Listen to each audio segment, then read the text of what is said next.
Without further ado, I would like to welcome Imam Karim M. Irfan with the special introduction to the keynote speaker for today. Ladies and gentlemen, introductions can be a chore. It can be a tedious litany of formal recitation of degrees, honors, and achievements.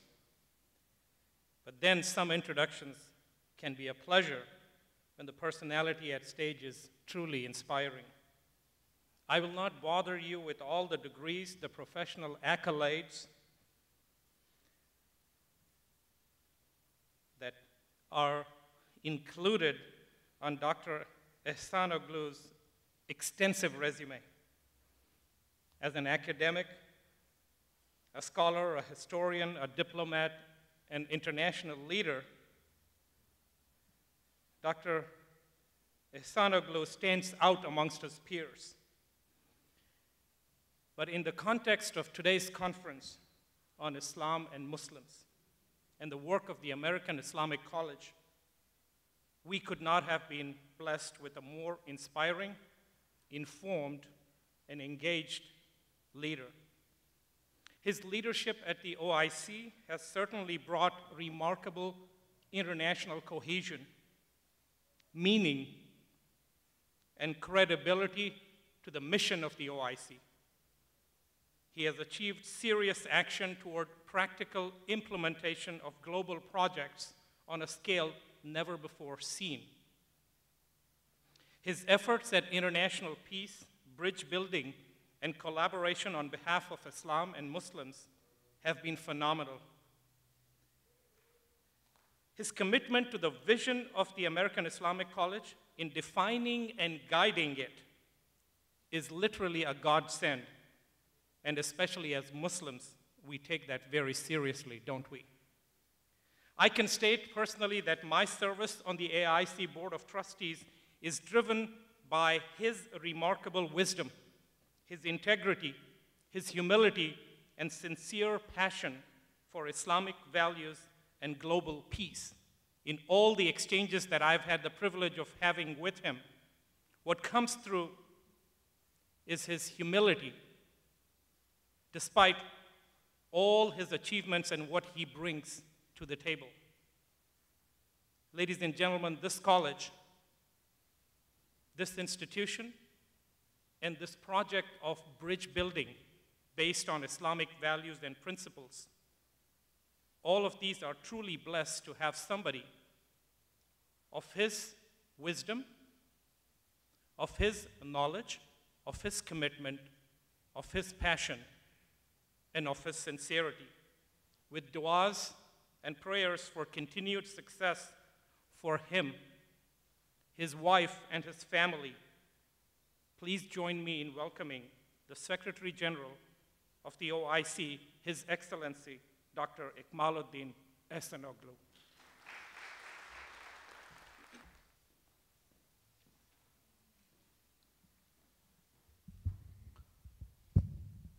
Excellencies, distinguished guests, ladies and gentlemen. It gives me great pleasure to welcome you all to this important conference at the American Islamic College here in the famous windy city of Chicago, in the heartland of the United States of America.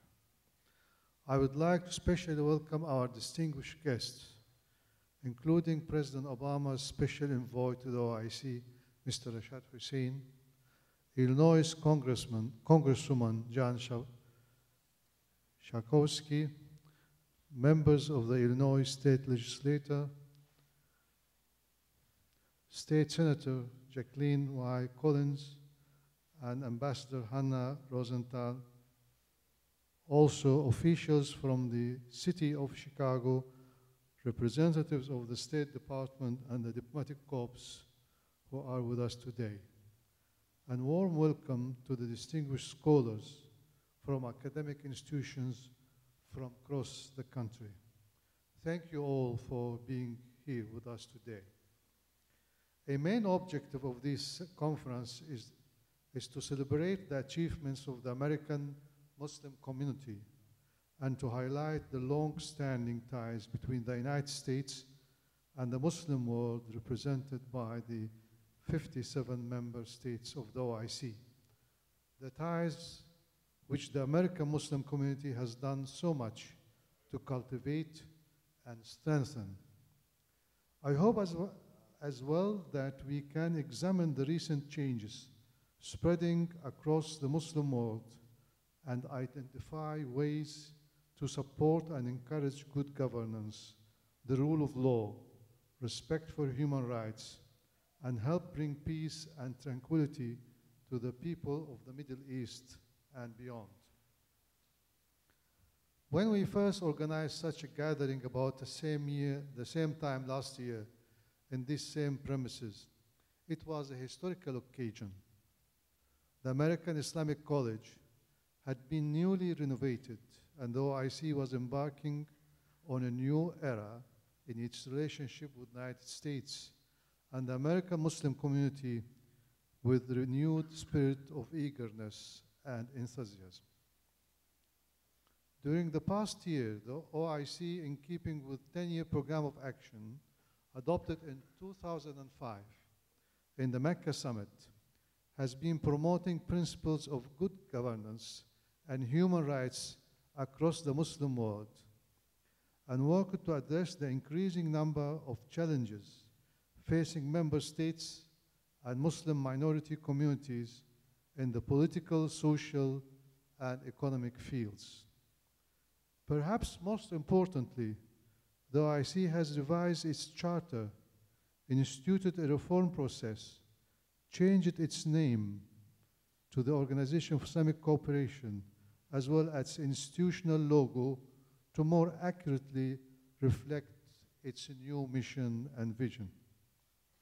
Strengthened and inspired by the vision and lofty objectives of the new charter and the 10-year program of action, we have managed to elevate the profile of OIC with greater visibility at the international level and have made this organization a more active and indispensable actor among international institutions. As a result, the OIC has enjoyed extremely productive and fruitful cooperation with the administration and officials in the United States across a range of issues, where Mr. Shahid Hussein has kindly alluded to some. The extent of those relationships and the importance that Washington has given to the OIC was symbolized in historic meeting with the United States President just a few months ago. For the first time, an American president officially received an OIC Secretary General in the White House. During the White House meeting, President Obama expressed to me his appreciation to the successful cooperation and engagement between the United States and OIC, particularly those projects which helped people on the ground, such as those that promote mother and child health and to work to eradicate polio and other preventable diseases. The President was also very appreciative of the OIC increasing involvement in solving a number of political crises facing the international community and praised the close cooperation that had been formed with the State Department and Secretary Clinton. I was also able to visit Capitol Hill to meet with congressmen and their staff and brief them about the work of OIC and its mission and vision. This was a positive step, first step to making legislators in America more aware of OIC and its role in the international arena. Ladies and gentlemen, the United States of America is, of course, a great nation, and as a leading power in the world, has shouldered great responsibilities in the international arena during the past 60 years. Perhaps less well known is the contribution that loyal American Muslims have made and continue to make every day in the service of their country and community. As President Obama recently commented during the iftar reception at the White House last month, and I quote the president, "Islam has always been part of our American family, and Muslim Americans have long contributed to the strength and the character of our country in all walks of life." End of quote. American Muslim community are among the most educated and prosperous anywhere in business, politics, law, media, and community affairs. Muslims have shown their commitment to family values, community spirit, and served as positive role models for all Americans. Now that a decade has passed since the terrible crime of September 11, 2001, American Muslims have an even more important role to lead the way by active participation in positive political movements and creation of a just, peaceful, and righteous society. Several individuals reveal positive signs of developments and engender hope for a better and more promising future for the American Muslim community. This community has been blessed with the countless individuals who have been able to rise to respectable positions in the society and have in the process succeeded in pulling others along with them. I would like to emphasize here that what happened on 9/11 was extremely evil and criminal. It was a crime against humanity. We all felt the pain and loss in our hearts. It was much a crime in Islamic law as it was in the American Constitution or international law and covenants. This is why OIC, all Muslim governments, Islamic movements, and scholars condemned it with vigor and without any reservation. Terrorism has no religion. It aimed to spread enmity and destruction throughout civilized societies. In combating terrorism, we must ensure that he himself does not terrorize others and in return dehumanizes himself. Islam, which calls for tolerance, moderation, compassion, and leniency, places an obligation on Muslims toward the well-being of their fellow human beings and the societies in which they live, and to work for the common good of all. That is why Muslims should always be careful not to be provoked or to act in anger, lest they be distracted from their fundamental commitment to Islam and humanity. They also need to play their full and equal part in the life of their nation, and above all, to represent a good example of the true essence of their faith and what it really stands for. It is therefore imperative that the leadership of Muslim Americans stand up for the principles of right and justice and support good causes. They should join other groups in fighting injustice and corruption. Such involvement goes hand in hand with the teaching of Islam. It is also important that institutional building takes place and those human resources are developed. One has to bear in mind that community strength does not come from activism alone, but requires precise strategic planning.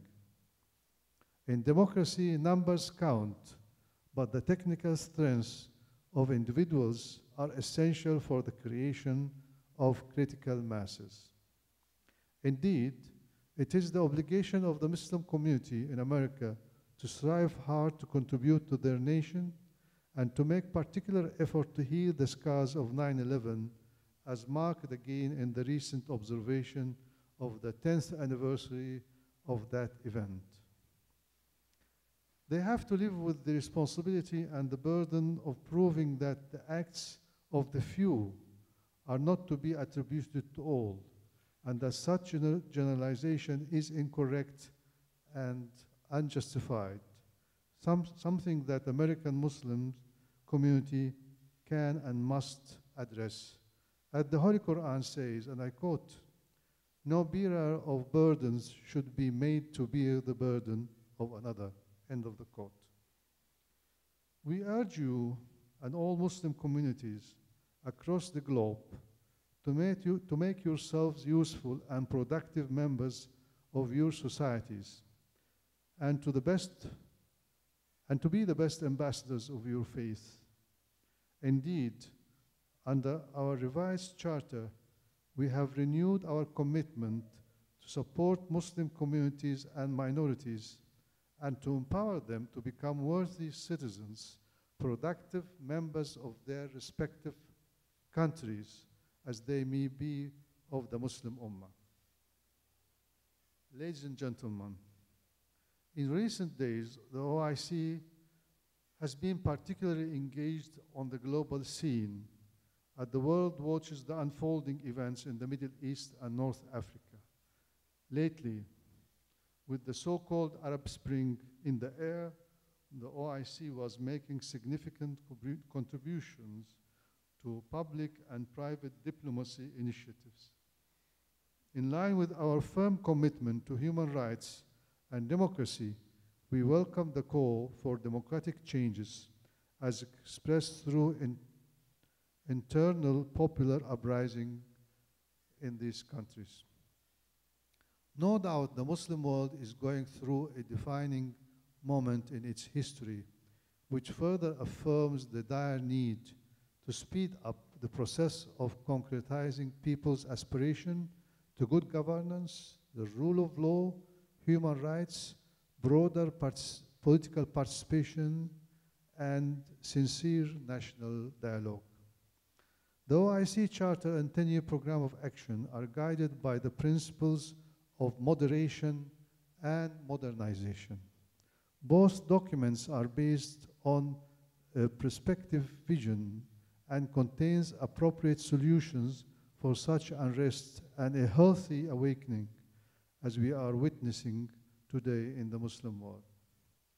During my recent visit to Egypt and Tunisia, I expressed the hope that these changes would strengthen good governance, rule of law, democracy, and economic development.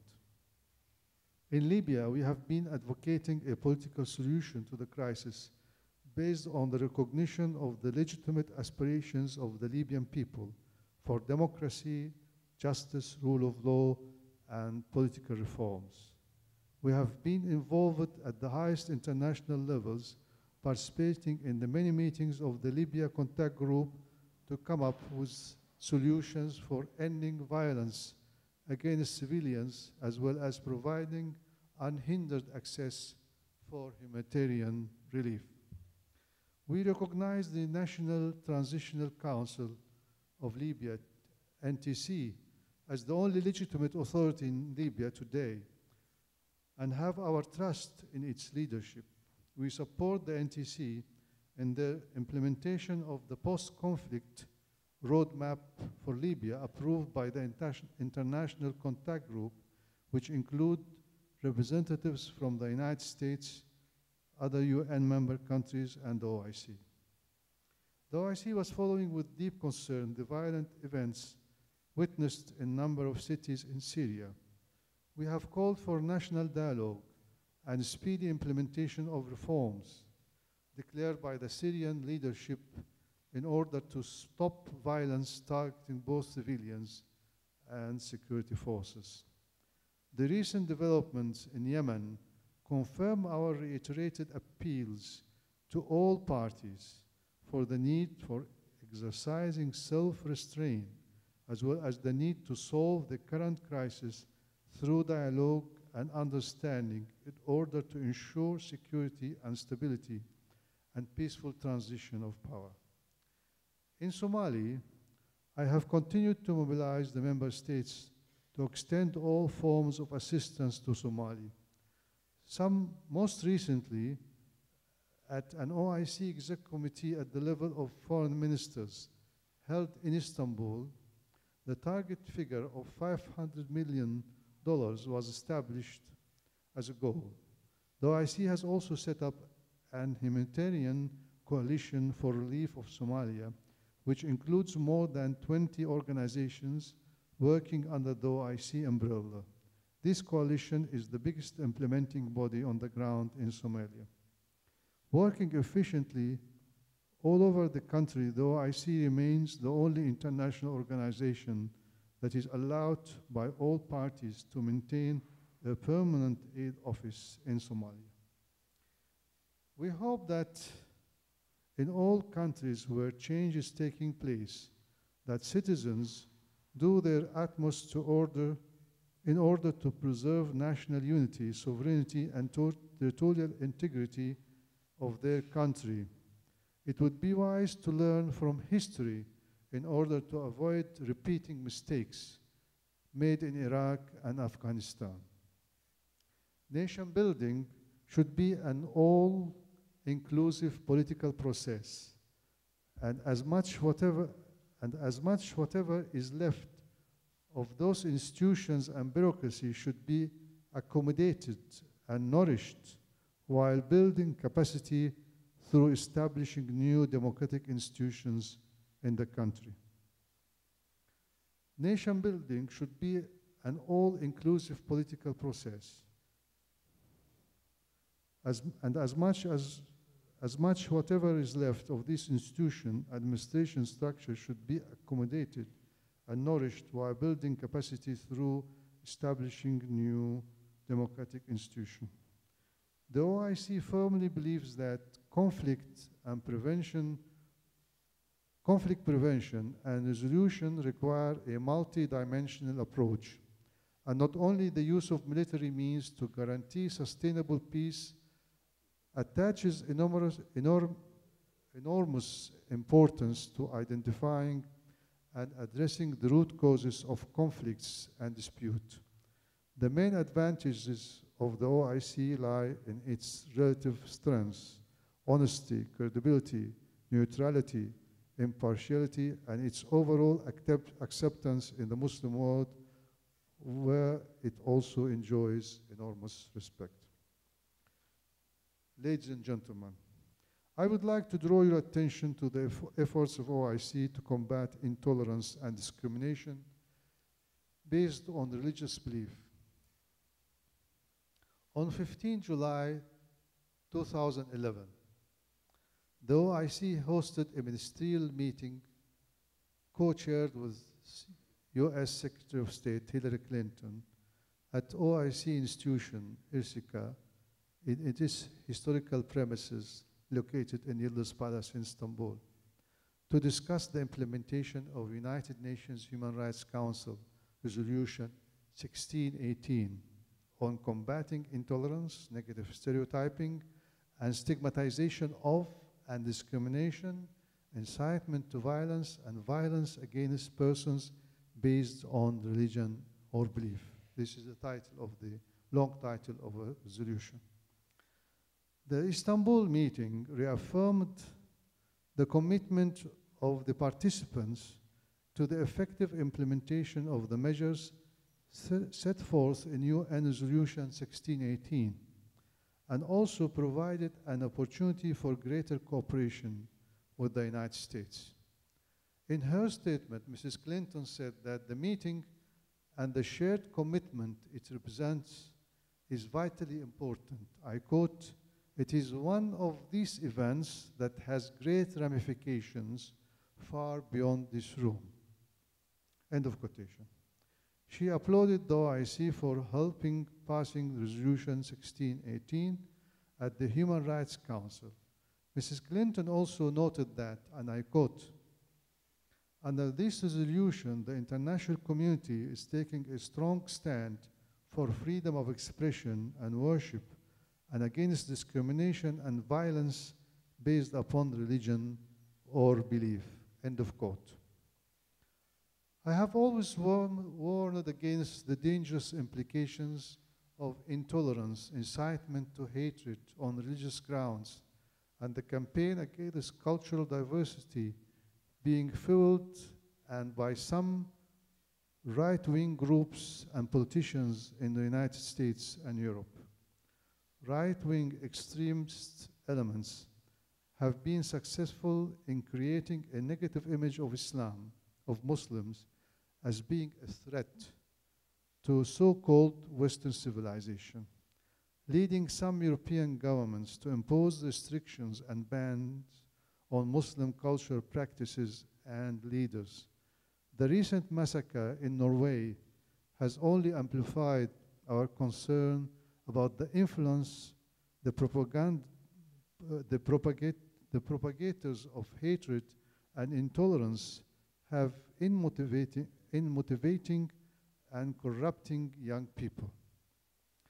The OIC has consistently pursued a policy to engage in a pragmatic dialogue with the other communities to remove whatever misgivings there may be between Muslims and their non-Muslim neighbors, and extend its hands of cooperation on issues of common concern.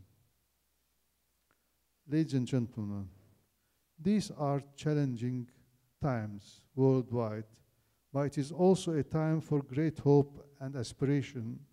The recent phenomenal advances in technology and the power of youth and innovation together bring about transformative changes in our lives and how we live, travel, communicate, and do business makes the promise of a better world more realistic. There are good times ahead, and the future is inviting us with a challenge and with burgeoning opportunities. These opportunities are nowhere more prolific than here in America, and are nowhere as readily available to the Muslim community as here in the United States. I hope the wind of change will blow freely from this windy city and spread good tidings everywhere. In closing, I wish to thank the American Islamic College for their efforts, and to all of you who have made the efforts to be with us this morning. I look forward to observing the proceedings and I look forward to observing the proceeding and participating in the deliberations. I also look forward with enthusiasm to welcoming another distinguished gathering here again for next year's conference with rich agenda and equally enthusiastic participants. I thank you all for your attention and grateful for the opportunity to share these thoughts with you. Thank you.